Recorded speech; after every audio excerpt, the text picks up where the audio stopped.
Charlotte Bennett, Lottie to everyone who knew her, had been secretly dating Leonardo Caruso for 6 months, and she still wasn't entirely sure how it had happened.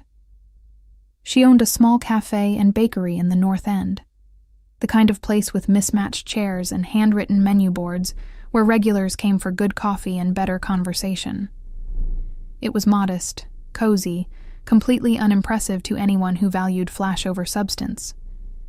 Leo had walked in 6 months ago on a Tuesday morning, ordered an espresso, and changed her entire life. She'd known who he was, of course. Everyone in the North End knew the Caruso family. Old money, old power, the kind of influence that came from generations of carefully maintained connections and businesses that were only partially legitimate. Leonardo Caruso ran the family empire at 38, respected, feared, impossibly wealthy, and completely out of Lottie's league in every conceivable way. Except he'd come back. Every Tuesday morning, 7 a.m., espresso and whatever pastry she recommended. They'd talked. Small conversations at first, then longer ones. He'd asked about her cafe, her baking, her life. She'd been cautiously friendly, professional, completely convinced he was just being polite. Until the morning he'd asked her to dinner. Real dinner, he'd said. Not coffee, not business. Just you and me, seeing if this connection I feel is mutual. I'm not... Lottie had gestured at herself, her flour-covered apron, her messy bun. I'm not the kind of woman you date. I'm sure you're used to models and socialites, and I'm tired of models and socialites. I want someone real. Someone who makes me laugh. Someone who looks at me like I'm just a person instead of a name. His smile had been gentle. That's you, Lottie. You've been treating me like a regular customer for 2 months. Do you know how rare that is? She'd said yes. How could she not? That first date had been magical and terrifying, and unlike anything Lottie had ever experienced. Leo had been charming, attentive, genuinely interested in everything she said. He'd made her feel like the most important person in the world. And then he'd kissed her goodnight, and Lottie had realized she was in serious trouble. 6 months later, she was deeply, hopelessly in love with a man whose world was completely foreign to her. They'd kept the relationship quiet at Leo's suggestion. Not because he was ashamed, he'd made that very clear, but because his life came with complications. Enemies. Danger. People who might use her to get to him. I want to protect you, he'd said early on, sitting in her small apartment kitchen after their 3rd date. My world isn't safe, Lottie. Once people know you're mine, you become a target. Rivals who want to hurt me, enemies looking for leverage, even people within my own circles who might see you as an asset to exploit. I need time to put security measures in place. Background checks on everyone in your life, protection protocols, contingency plans. I need to make sure I can keep you safe before I make you visible. Is that okay? Lottie had understood, even if the reality of it had been terrifying. She'd known Leo was powerful. She'd suspected his business dealings weren't entirely legitimate. But hearing him talk about enemies and protection protocols had made it real in a way nothing else had. She'd been scared anyway. Scared of his world. Scared of not being enough. Scared of the scrutiny that would come from dating someone like Leonardo Caruso. The privacy had felt safe. Protective. A bubble where they could be just Leo and Lottie instead of Mafia boss and cafe owner. But 6 months was a long time to hide. 6 months of telling her friends she was too busy for girls' nights because she was secretly having dinner with her boyfriend. 6 months of deflecting her mother's questions about her love life. 6 months of watching Leo leave her apartment before dawn so neighbors wouldn't see him. 6 months of stolen moments and secret smiles, and pretending they barely knew each other when they happened to run into someone from his world. It had been romantic at first, secret and special, and just theirs. But lately, Lottie had started to feel the weight of it, the loneliness of not being able to share her happiness. the frustration of being hidden away like she was something shameful instead of someone Leo loved. They saw each other constantly, dinners at his place, weekends away from the city, quiet moments stolen between his meetings and her cafe hours. He'd learned she stress-baked when anxious, that she loved old movies, that she talked to her plants and named them all after historical figures. She'd learned he was brilliant and dangerous and surprisingly gentle, that he read philosophy, that he played piano when he couldn't sleep. He'd also made it clear, repeatedly, that this wasn't casual. "You're it for me," he'd said one night, wrapped around her in his bed. "I want forever with you, Lottie. I want marriage and family and growing old together. I'm just waiting for the right moment to make it official." Official? Public, ring, the whole thing. He'd kissed her temple.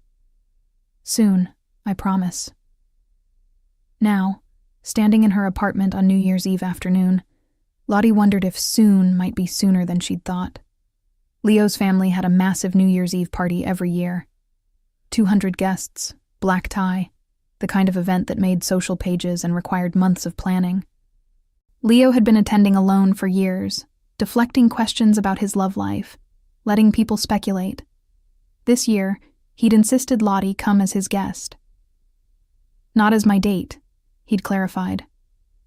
"I'm not ready to announce us yet, but I want you there. I need you there. Just attend as a guest. Stay low profile.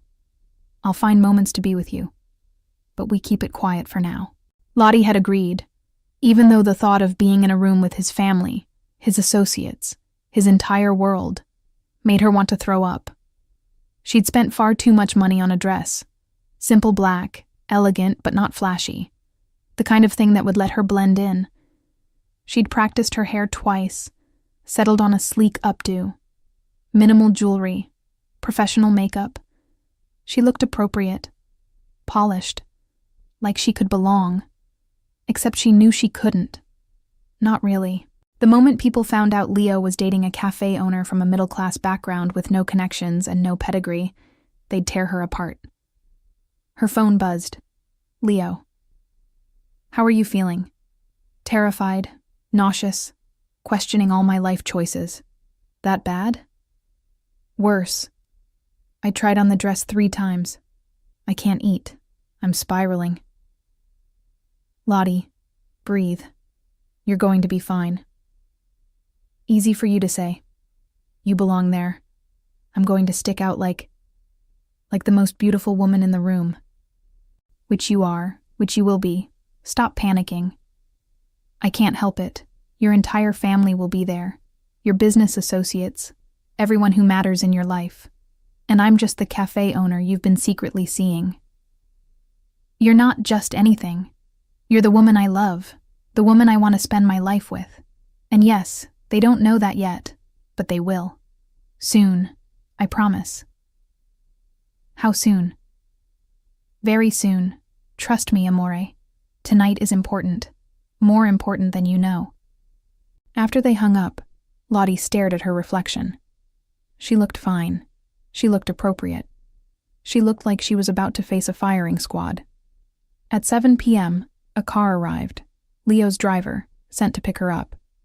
The party was at Leo's penthouse, a massive space on the top floor of a building he owned, with a rooftop terrace that offered 360-degree views of Boston.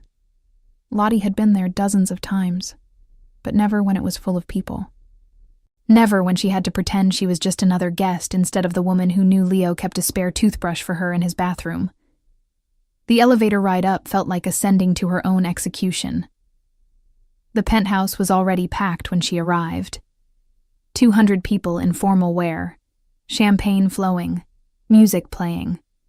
The terrace decorated with lights and gold balloons and heating lamps that kept the December cold at bay. Lottie accepted a glass of champagne from a passing waiter and tried to look like she belonged. "Lottie!" She turned to find Maria, one of her regular customers, waving from across the room. Thank God. A friendly face. "I didn't know you'd be here," Maria said, pulling her into a hug. "How do you know the Carusos?" I own a cafe in the North End. Leo comes in sometimes. He invited me. All technically true, just missing some key details. Lucky you. This party is legendary. I've been trying to get an invitation for years. My husband's company does business with Caruso Enterprises, so we finally made the list. Maria gestured around. Have you met the family yet? Not yet. Come on, I'll introduce you. Francesca Caruso is lovely, bit traditional, but warm. Antonio can be intimidating, but he's all bark. Before Lottie could protest, Maria was dragging her through the crowd toward an elegant woman in her 60s, holding court near the fireplace. Francesca, Maria called. I want you to meet someone. Francesca Caruso turned, and Lottie's breath caught. She'd seen photos, but in person, Leo's mother was striking. Dark hair going silver, sharp eyes, the kind of bone structure that aged beautifully. This is Charlotte Bennett, Maria said. She owns that wonderful cafe on Hanover Street. Makes the best cannoli in the North End. Bennett, Francesca repeated, studying Lottie with disconcerting intensity. Not Italian. Irish and English, actually. But I learned to make cannoli from my landlord's grandmother, so I like to think they're authentic. Francesca's expression warmed slightly. A cafe owner. That's good. Honest work. And you're here alone? Yes, ma'am. Leo invited me. We're acquainted. Acquainted. Francesca's smile turned knowing. How nice. Before Lottie could respond, a man appeared at Francesca's elbow, tall, stern-faced, with gray hair and Leo's dark eyes. Antonio Caruso, Leo's father. Who's this? He asked without preamble. Charlotte Bennett, Francesca said smoothly. She owns a cafe in the neighborhood. Leo invited her. Antonio's eyes swept over Lottie with cold assessment. A cafe, how quaint. And you know my son how? He's a customer. We've talked a few times. Talked. Antonio's tone suggested he didn't believe that for a second, but he nodded and moved on without further comment. After they left, Maria leaned close. Don't mind Antonio. He's protective of Leo. Probably worried you're after his money. I'm not. I know that. You know that. He'll figure it out. Maria squeezed her arm. Come on, let's get more champagne and find the good appetizers. For the next hour, Lottie mingled, made small talk, tried to look like she was having a good time.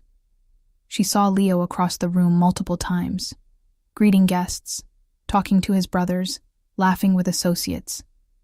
He looked devastating in a perfectly tailored black suit, commanding every room he entered. And he kept looking at her.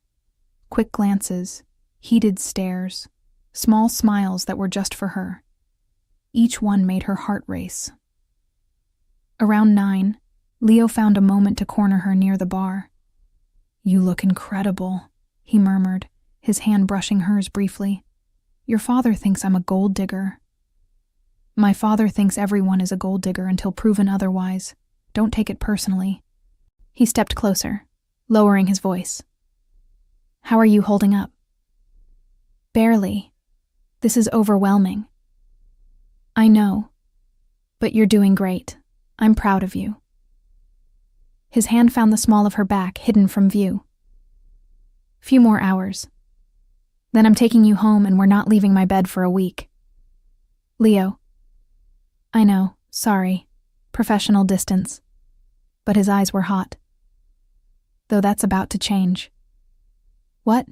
Nothing. Ignore me. I'll find you later. He disappeared into the crowd, leaving Lottie flushed and confused. At 10 p.m., a woman approached Lottie at the bar, stunning, mid-30s, wearing a dress that cost more than Lottie's rent. You're new, the woman said, her tone assessing. I haven't seen you at these parties before. First time. I'm Lottie. Adriana Giordano, old family friend. She smiled, but it didn't reach her eyes. How do you know Leo? He comes into my cafe sometimes. Ah, how sweet. He's been so busy lately. Barely has time for old friends. I've been trying to get his attention all night. Adriana sipped her champagne. We used to date, years ago. Everyone thought we'd end up married, but he wanted to focus on business. I've been waiting for him to come to his senses. That's nice for you. It is. I know him better than anyone. Know what he needs, what he wants. Whatever little distraction he's been amusing himself with lately, it won't last. Leo always comes back to what's familiar. Lottie's spine straightened. I'm sure you're right. I know I am. Adriana's smile sharpened. Enjoy the party. After she left, Lottie felt sick. Was that what she was? A distraction? Something Leo was amusing himself with before going back to appropriate women like Adriana? Don't listen to her. Lottie turned to find Leo's younger brother Dante beside her. She'd met him briefly once. Charming, funny, less intense than Leo. Sorry. Adriana, don't listen to her. She's been trying to get Leo back for 3 years. He's not interested. Never has been. Never will be. How do you know? Because I know my brother. And I know he's been different the past 6 months. Happier. Lighter. He's seeing someone serious, even if he won't admit who. Dante studied her. You look terrified, by the way. First time at one of these things? That obvious? You're white-knuckling your champagne glass and look like you want to bolt. So yes, obvious. He smiled kindly. Relax, it's just a party. Loud, overwhelming, full of people with too much money and not enough personality. But harmless. Your father doesn't think I'm harmless. He thinks I'm after Leo's money. Dad thinks everyone is after something. He'll warm up eventually. Or not. Doesn't really matter. Leo makes his own decisions. Dante's expression turned curious. You own a cafe? Yes, in the North End. And Leo invited you here. Interesting. But he didn't push. Well, welcome. Try to have fun, and ignore Adriana. She's delusional. The night wore on. Lottie talked to more people, drank more champagne, tried to look comfortable. She saw Leo talking to his parents, his brothers, various associates. Saw Adriana trying to get his attention repeatedly. Saw him deflect, redirect, keep his distance. And she saw him watching her, constantly, with an intensity that made her skin warm. At 11:30, the energy shifted. People started gathering on the terrace as midnight approached. Champagne was distributed. The countdown would happen outside, with views of fireworks over the harbor. Lottie found a spot near the railing, away from the main crowd. She'd stay for midnight, then make her excuses and leave. Let Leo finish his party without worrying about her. Lottie. She turned to find Leo beside her, his expression serious. Hi. Hi. He looked at the crowd, then back at her. I need to tell you something. Okay? I love you. Completely. Irrevocably. Forever. I love you too. You know that. I know. But I need you to trust me, for what comes next. Can you do that? Leo, what are you talking about? Just trust me, please. Before she could respond, someone called for everyone's attention. The countdown was starting. People gathered, raising glasses, watching the clock. 10, 9, 8. Leo's hand found hers, hidden by their bodies. 7, 6, 5. He pulled her closer, into view of everyone. 4, 3. Leo, what are you? 2, 1. Happy New Year. And Leonardo Caruso, in front of 200 guests, pulled Charlotte Bennett into his arms and kissed her like she was the only person in the world. The terrace went silent, then erupted. For a moment, one perfect, suspended moment, time seemed to stop completely. Lottie was aware of several things at once in crystalline detail. Leo's mouth on hers, firm and sure and claiming her in front of everyone who mattered in his world. His hand cupping her face with such tenderness, thumb stroking her cheekbone, the other arm wrapped around her waist, pulling her against the solid warmth of his body. The fireworks exploding over Boston Harbor behind them, gold and white and silver bursting against the night sky in celebration of the new year. The champagne glass she'd been holding moments ago, now forgotten, hitting the terrace floor with a distant crash that seemed to come from miles away. The cold December air that should have been freezing but felt warm against her flushed skin. And 200 people. Business associates, family members, Boston's elite, everyone who mattered in Leonardo Caruso's complicated world, staring at them in complete, absolute silence. The countdown had ended. The new year had begun, and nobody was celebrating because they were all too shocked to move. Then the terrace erupted into chaos, like a bomb had detonated. Gasps, exclamations in Italian and English. Someone dropped a glass. Someone else started clapping, uncertain. The silence broke into 100 simultaneous conversations, all speculating, questioning, demanding answers. Leo ended the kiss slowly, his forehead resting against hers, his breath warm on her face. "Happy New Year, amore," he murmured. Just for her. "Leo," Lottie whispered, her voice shaking. "Everyone's staring."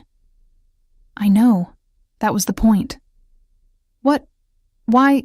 You said we were keeping it quiet." "I lied." "Well, postponed the truth. I needed security in place, plans made, but I'm done hiding you." His hand tightened on her waist. "I'm done pretending you're not the most important person in my life. I'm done letting people like Adriana think they have a chance. I'm done with all of it. Leo, your family, is about to meet the woman I love, properly, publicly. No more secrets." He pulled back enough to look at her, his dark eyes intense. "I'm sorry I surprised you, but I needed to do this, needed everyone to know. Are you okay?" Lottie's head was spinning. 6 months of secrecy, ended in one kiss. Her cover blown, her privacy shattered. Everyone now knowing she was with Leo.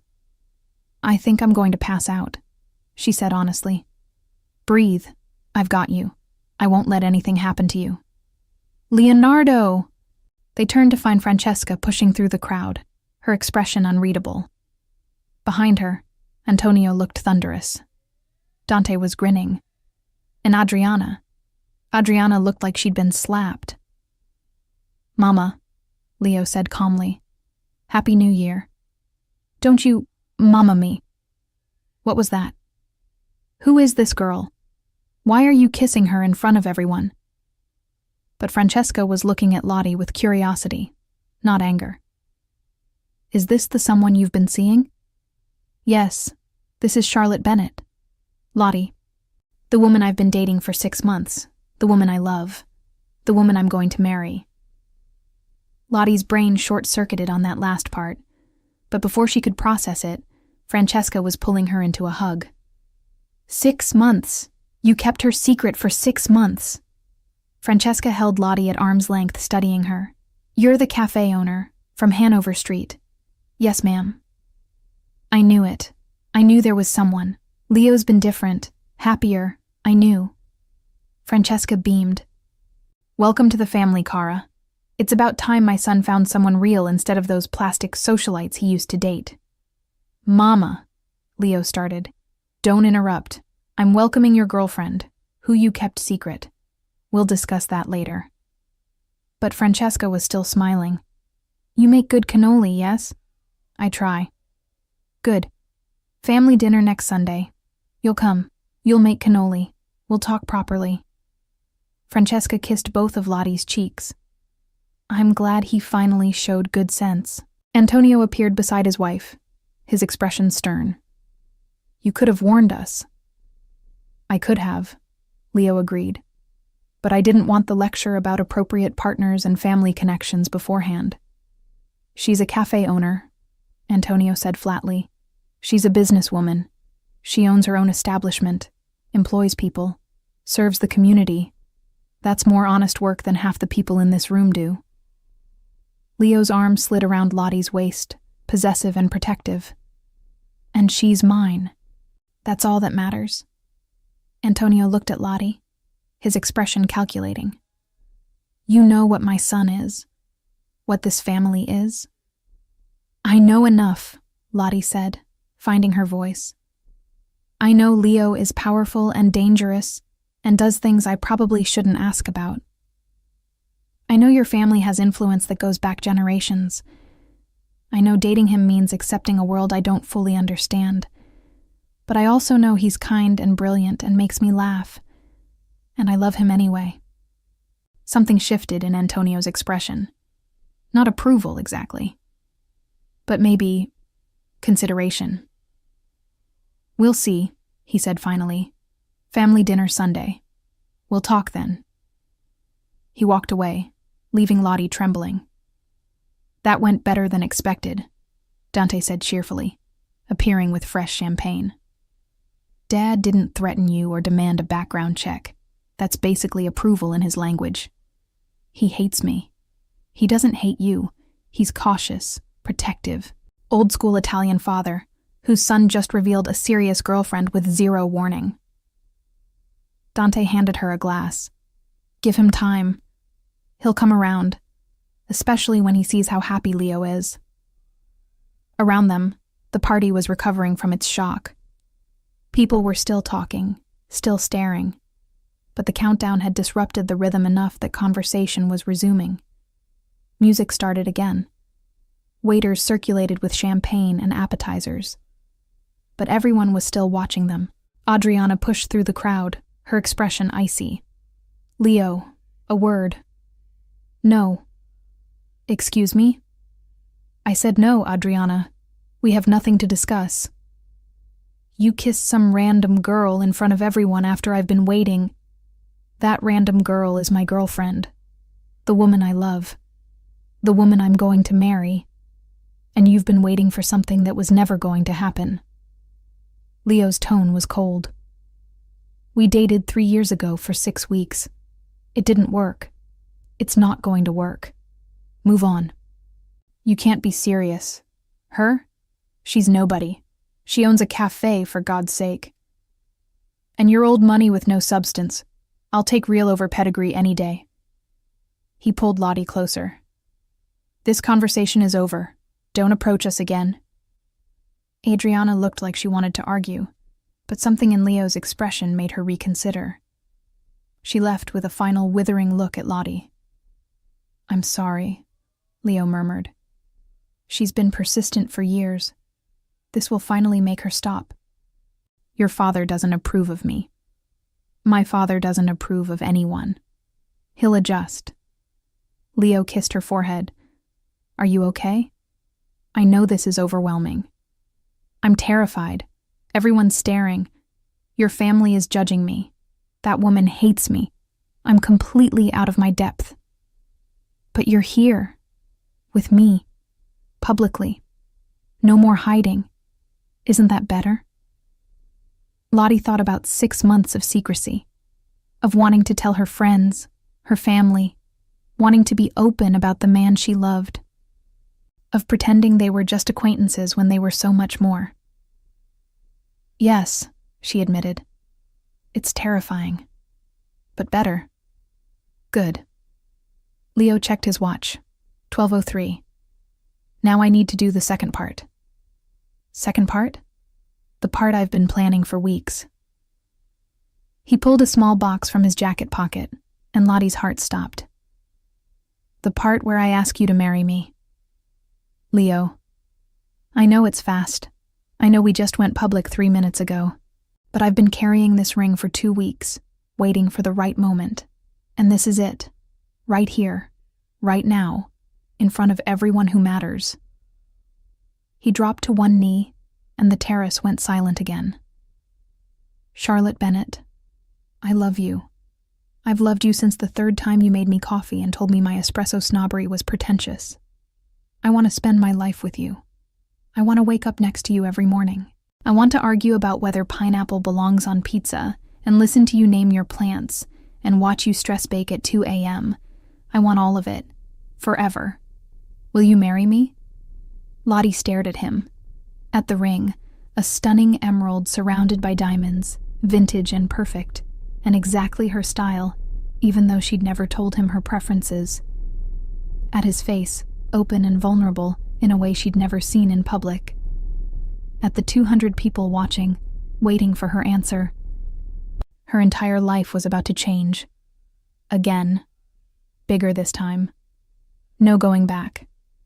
Yes, she whispered. Louder, amore. They need to hear you. Yes! Lottie laughed through sudden tears. Yes, of course, yes! Leo slid the ring onto her finger and stood, pulling her into a kiss that made the first one seem tame. The terrace erupted. Real applause this time. Cheers. Congratulations. When they pulled apart, Francesca was crying. Dante was grinning like an idiot. And Antonio still looked stern, but there was something softer around his eyes. My son getting married, Francesca said, hugging them both. Finally, I thought I'd never see the day. And to such a nice girl, a real girl, not like those terrible women he used to date. Mama, you liked some of them. I tolerated them. There's a difference. But this one, she squeezed Lottie's hands. This one I like. This one has substance. This one looks at you like you're a person, not a bank account. Thank you, Lottie managed. People descended then, Leo's brothers offering congratulations, associates shaking his hand, society women who'd ignored Lottie all night suddenly wanting to talk. It was overwhelming and exhausting and surreal. Through it all, Leo kept his hand on her, anchoring her, introducing her properly now. My fiancée, Lottie, the woman I'm marrying. Antonio approached around 12:30 when the initial chaos had settled. A word, both of you. Leo led Lottie to a quiet corner of the terrace, his father following. You're sure about this? Antonio asked bluntly. 6 months is not long. I'm certain, Leo said. I've never been more certain of anything. And you? Antonio looked at Lottie. You understand what you're marrying into? This life isn't simple. My son isn't a simple man. There are dangers, complications, expectations. I understand enough, Lottie said quietly. I know it won't be easy. I know I'm going to have to learn a lot. But I love your son, and he loves me. That's worth navigating the complicated parts. Antonio studied her for a long moment. You're not what I would have chosen for him. I know. I wanted him to marry someone from our world, someone who understood the business, the family, the obligations, someone with the right connections. Lottie's heart sank. I understand. But, Antonio held up a hand. I've watched my son for 38 years. I've seen him date appropriate women who bored him. I've seen him build an empire at the cost of his personal happiness. I've seen him alone at family dinners, deflecting questions about settling down, pretending he was fine. He paused. Tonight, for the first time in years, I saw him genuinely happy, willing to make a fool of himself in front of 200 people just to claim you publicly, willing to risk my disapproval to marry you. That tells me something. What does it tell you? Lottie asked. That maybe, you're exactly what he needs, even if you're not what I would have chosen. Antonio's expression softened slightly. My wife is right. You're real. You look at him like he's just a man, not a boss or a name. That's rare in our world. Valuable. Does that mean you approve? Leo asked. It means I'm willing to give her a chance. Let her prove herself. See if she can handle this life. Antonio looked at Lottie directly. Can you handle this life? The scrutiny, the danger, the family obligations? I don't know, Lottie admitted. But I'm willing to try. For Leo. For us. I'm willing to learn. Good. Honesty is important. Better than someone who promises they can handle everything without understanding what they're promising. Antonio nodded once. Sunday dinner, the whole family. You'll come. We'll talk properly. Get to know each other. See if this can work. Thank you, Lottie said. Don't thank me yet. My family can be intense, especially when there's a new member joining. They'll have questions, opinions. You'll need thick skin. I'll manage. We'll see. But Antonio's tone was less harsh. Welcome to the family, conditionally. After he left, Lottie turned to Leo. That was terrifying. You did great. Better than great. My father never gives conditional approval. Usually it's outright disapproval until you prove yourself worthy over years. You got approval on night 1. Conditional approval. Still counts. Leo kissed her. I'm proud of you. You handled all of this. The reveal, the proposal, my family, with more grace than I had any right to expect. I'm still processing. We went from secret to engaged in 3 minutes. Too fast? Completely insane. But she was smiling. But also perfect. I'm done hiding. I'm done being a secret. I want to be your fiancé. Publicly. Even if it's terrifying. It'll get easier. I promise. And I'll be with you every step. Protecting you. Supporting you. Making sure you're okay. His hand found hers, thumb brushing over the ring. You're mine now. Officially. Everyone knows it. And I'm going to spend the rest of my life making sure you never regret saying yes. I won't regret it. Good, because I'm never letting you go. The party continued until 3 a.m. Lottie met more family members than she could keep track of, received more congratulations than felt real, and fielded approximately 100 questions about wedding plans they hadn't even discussed yet. Through it all, Leo stayed beside her, introducing her, protecting her, making sure she wasn't overwhelmed. His mother hugged her 3 more times. His father watched from a distance, assessing but not hostile. Dante declared he was going to be the best man in history. And Adriana left early, her departure noted by everyone. At 3:30, in the relative quiet of Leo's penthouse with most guests gone, Lottie collapsed on his couch and laughed. We're engaged. We're engaged, Leo confirmed, sitting beside her. We went from secret to engaged in 3 minutes. I like to be efficient. Your father conditionally approves of me, which is basically a ringing endorsement in his language. Your ex-girlfriend hates me. My ex-girlfriend is irrelevant. You're my future wife. That's all that matters. Lottie looked at the ring on her finger, still not quite believing it was real. I can't believe you did this. Kissed me in front of everyone, then proposed. That's insane. That's love. Makes you do insane things. He pulled her close. Regrets? None. Terrified about Sunday dinner with your entire family, but no regrets about saying yes. Good, because I'm holding you to it. He kissed her softly. You're stuck with me now, Lottie Bennett, soon to be Caruso. Forever. I can live with that. Good. Now come to bed. We have approximately 6 hours before my mother starts calling with wedding plans. 6 hours? She's traditional but enthusiastic. She'll wait until a reasonable hour. Barely.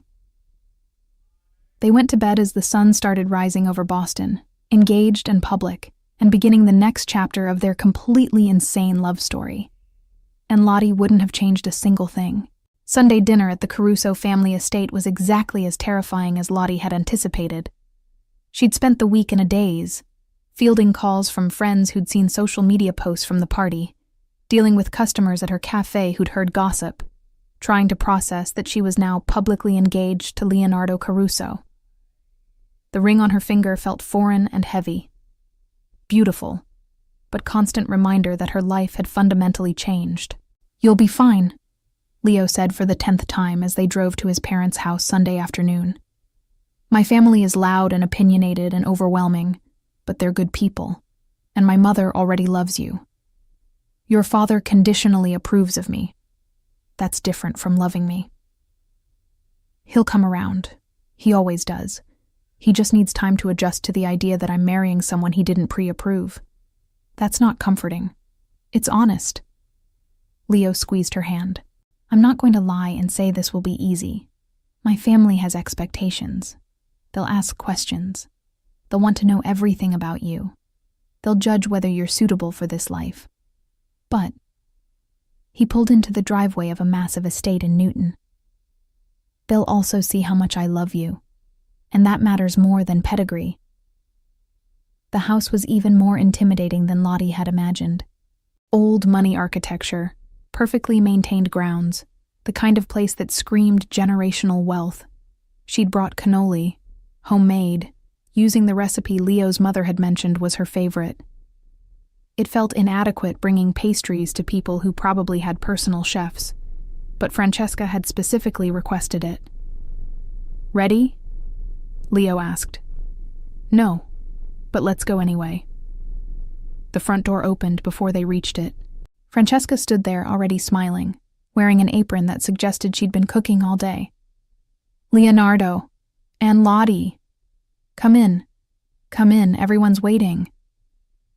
Everyone turned out to be approximately 20 people. Leo's immediate family, parents, 2 brothers, Dante and Marco, their wives, various children, plus aunts, uncles, cousins, and a grandmother who looked about 90 and terrifyingly sharp-eyed. This is Sunday dinner? Lottie whispered to Leo. Small Sunday dinner. Usually there's more. Nonna's birthday had 40 people. That's not comforting either. But Francesca was already pulling her into the chaos, introducing her to everyone rapid fire. Names Lottie would never remember, faces that blurred together, all curious and assessing. This is Zia Rosa, my sister. This is Zio Giovanni, Antonio's brother. This is Nonna Giulia, Antonio's mother. This is... Mama, breathe, Leo interrupted. She doesn't need to memorize everyone today. She needs to know family. She's marrying into family. Nonna Giulia approached, walking stick in hand, eyes sharp despite her age. She studied Lottie with the intensity of someone who'd seen 9 decades of life and wasn't easily impressed. So, you're the girl my grandson is marrying? Yes, ma'am. Not Italian. No, ma'am, Irish and English. Can you cook? I own a cafe. I bake. I cook well enough. Well enough isn't good enough for a Caruso wife. You'll learn properly. Francesca will teach you. I'd like that. You understand what you're marrying into? This family, this life? I'm learning. I know it's complicated. I know there are aspects I don't fully understand. But I love Leo. That's what matters. Nonna studied her for another long moment. Then, shockingly, she smiled. Good answer. Better than pretending you know everything. My grandson needs someone honest. Someone real. Too many fake women chasing our men. You seem real. I try to be. Good. Come, sit next to me at dinner. We talk. Dinner was chaos. The kind of beautiful, overwhelming chaos that Lottie had only seen in movies. 20 people around a massive dining table that looked like it could seat twice that number. Food appearing in endless courses, antipasti, pasta, meat, vegetables, salad, fruit, cheese, desserts, all homemade, all served family style with people reaching across each other and talking with their mouths full, and arguing cheerfully about everything from politics to the proper way to make marinara sauce. Children ran around between courses, chased by long-suffering parents. Wine flowed freely from bottles that didn't have labels, because they came from someone's cousin's vineyard in Tuscany. Conversation flowed in Italian and English, sometimes mid-sentence, as people code-switched without thinking about it. It was loud and warm and chaotic, and completely overwhelming in the best possible way. Lottie sat between Leo and Nonna Giulia, trying to follow multiple conversations while fielding questions about her cafe, her family, her background, her intentions toward their beloved Leonardo. "Your parents?" Zia Rosa asked. "They approve of this marriage?" "My mother does. She's excited. I don't have a father. He left when I was young." "Ah, so you understand family is important. Chosen family." "Yes." "Good. We choose you now. Your family." It was stated so simply, so matter-of-factly, that Lottie felt tears prick her eyes. Antonio sat at the head of the table, watching everything with his usual stern expression. He'd greeted Lottie politely but distantly when they arrived, hadn't engaged much during pre-dinner conversation. But halfway through the main course, he addressed her directly. "Charlotte, your cafe. Tell me about it." Everyone quieted. This was apparently significant. "I've owned it for 3 years. Small place, seats about 30. We do breakfast and lunch, specialty coffee, fresh baked goods daily. It's not glamorous, but it's steady. I employ 6 people, all local. We're part of the community. Profitable? Modestly. I'm not getting rich, but I'm in the black. I pay my employees fairly, maintain good relationships with suppliers, keep quality high. It's sustainable. And you'll continue this after marriage? Or sell?" Lottie glanced at Leo, who nodded encouragingly. "I'd like to continue. Maybe expand eventually. It's my passion, my work. I don't want to give it up just because I'm marrying into wealth." "Good," Antonio said, surprising her. "Too many people marry into this family and become useless, living off the name without contributing. You have your own business, your own purpose. That matters." "You approve?" Lottie asked carefully. "I approve of work ethic, of independence, of not needing my son's money to define yourself." He paused. "Whether I approve of the marriage remains to be seen. But this is a good start." It was the closest thing to praise Lottie had gotten from him. She'd take it. After dinner, while the women cleaned up, despite Lottie's protests that she could help, the men disappeared into Antonio's study. Apparently, this was tradition. "They talk business," Francesca explained. "Boring stuff. We have more fun in the kitchen anyway." In the kitchen, surrounded by Leo's mother, aunts, grandmother, and sisters-in-law, Lottie finally felt the full force of Caruso family scrutiny. "So," Zia Rosa said, drying dishes, 6 months you've been dating?" "Yes." "And keeping it secret. Why?" Leo wanted to make sure security was in place. He was worried about putting me in danger by making me a target. "Protecting you. Good. He should protect what's his." Rosa nodded approvingly. "And you? You're okay with this life? The danger, the attention, the expectations?" "I'm learning to be. I know it won't be easy. But I love him enough to try. Love is good, but love alone isn't enough. You need strength, resilience, ability to handle this family." She gestured at the room full of opinionated women. "Because we are a lot. Loud, involved, always in your business. Can you handle that?" Lottie thought about her quiet life before Leo, her small apartment, her cafe, her simple routine. How different this was. How overwhelming. "Honestly, I don't know yet, but I'm willing to try, and I'm tougher than I look." "Good. You'll need to be." But Rosa was smiling. "Welcome to the family, Cara. We adopt you now. You're stuck with us." Nonna Giulia tapped her walking stick for attention. "Important question. Wedding. When?" "We haven't discussed specifics yet. Soon. You marry soon. Leo is almost 40. No more waiting. Spring wedding. May, maybe. Small, family only. None of this big society nonsense. Just family." "Small means 200 people in this family," Francesca added, "just warning you. I'll talk to Leo about timing. You tell Leo. Don't ask. Men don't know what they want for weddings. You tell him. Nonna waved her hand dismissively. And you wear my wedding dress. I save it 70 years. You alter it, make it yours, but you wear family dress. Tradition.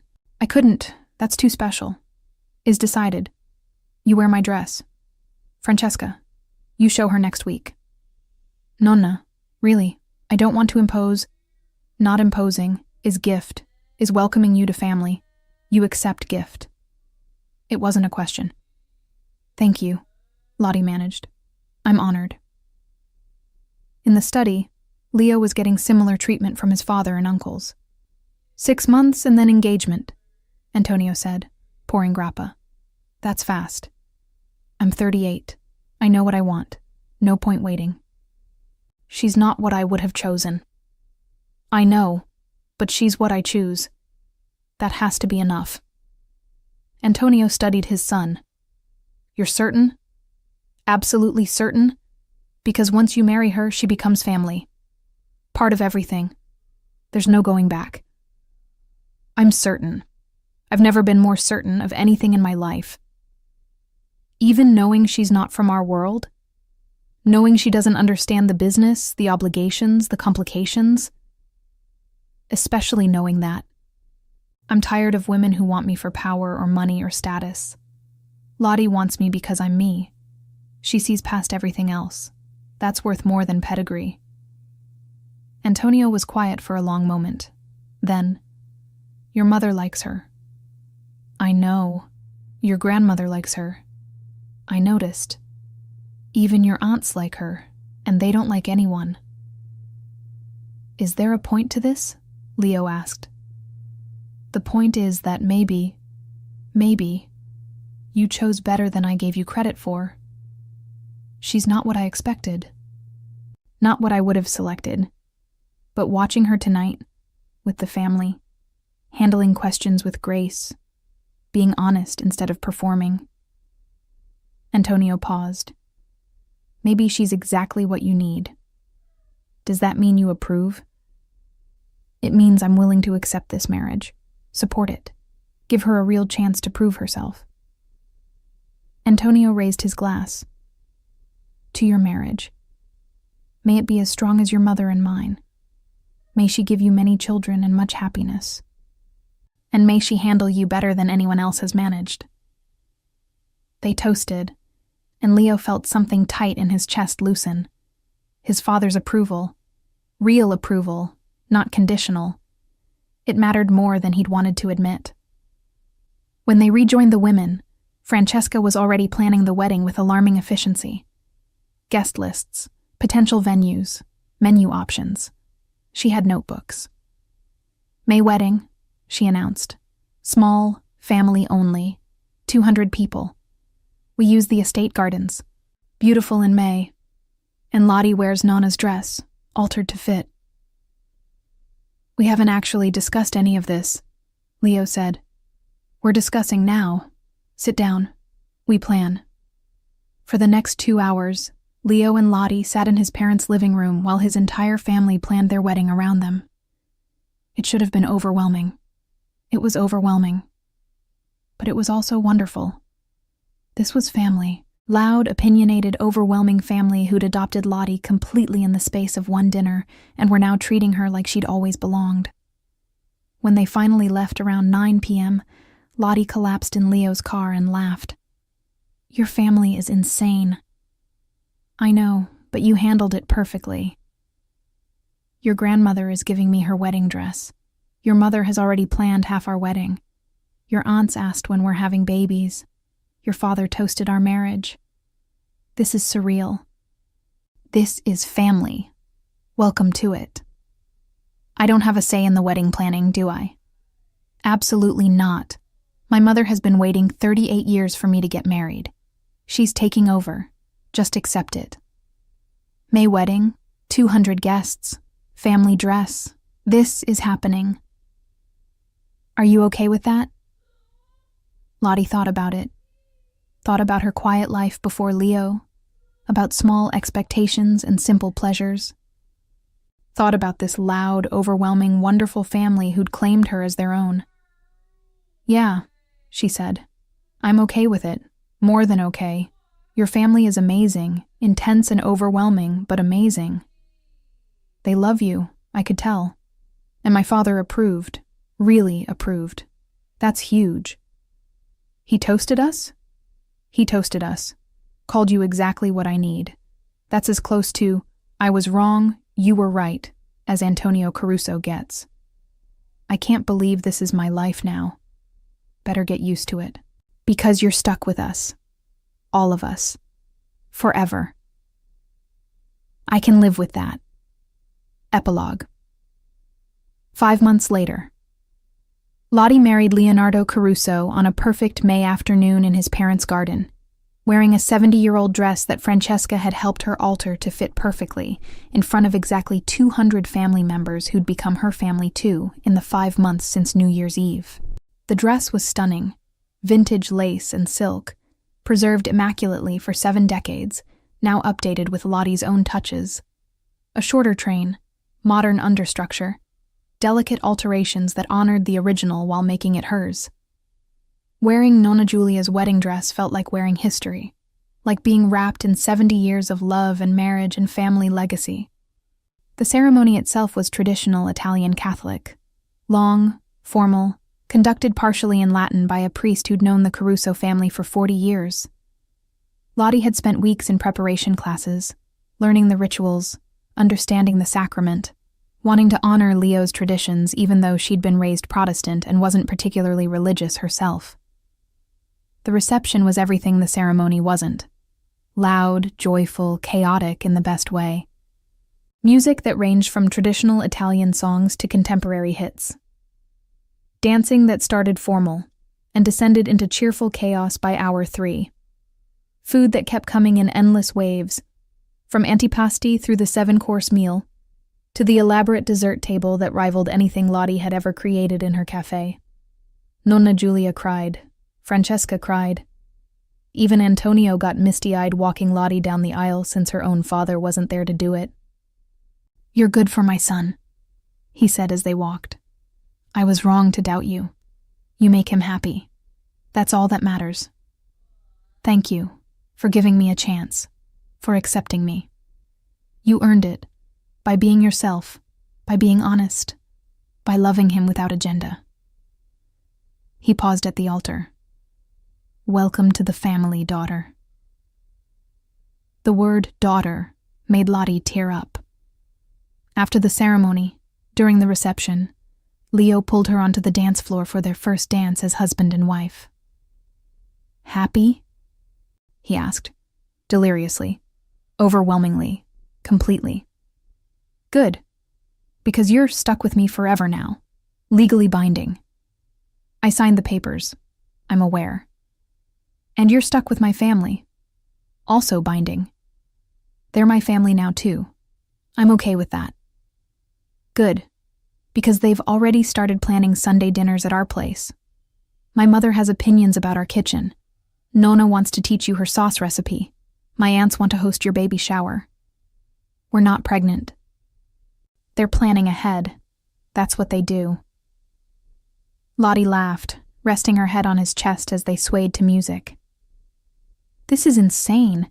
6 months ago, I was just a cafe owner who made you coffee.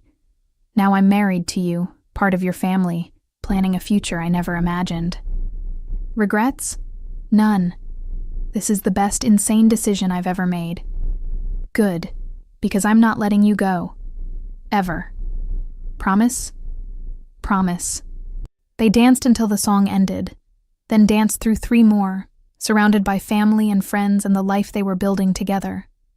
And later, when the party finally ended and they drove away to start their honeymoon, 2 weeks in Italy, visiting the town where Nonna Giulia had grown up, Lottie looked at the ring on her finger and thought about New Year's Eve, about Leo kissing her in front of 200 people, claiming her publicly after 6 months of secrecy, about him dropping to one knee minutes later, asking her to marry him before they'd even processed being public, about his family's reaction, shock, acceptance, love, about how one kiss had changed everything.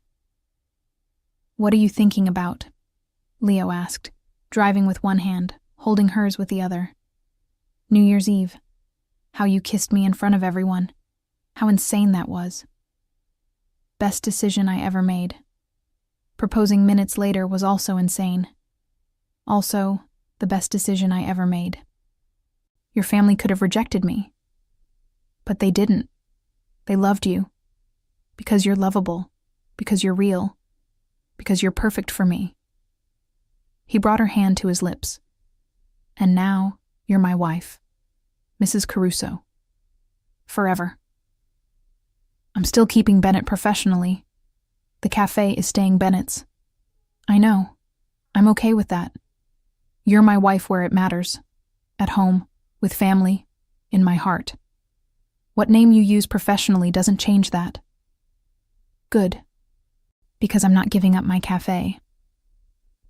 I wouldn't ask you to. I love that you have your own thing, your own passion. It makes you who you are.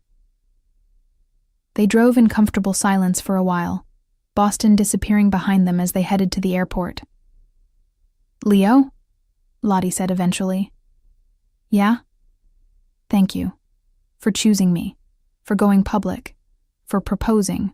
For all of it. For seeing me. Thank you for saying yes. Both times. You made me the happiest man in the world, Lottie Caruso. Bennett Caruso.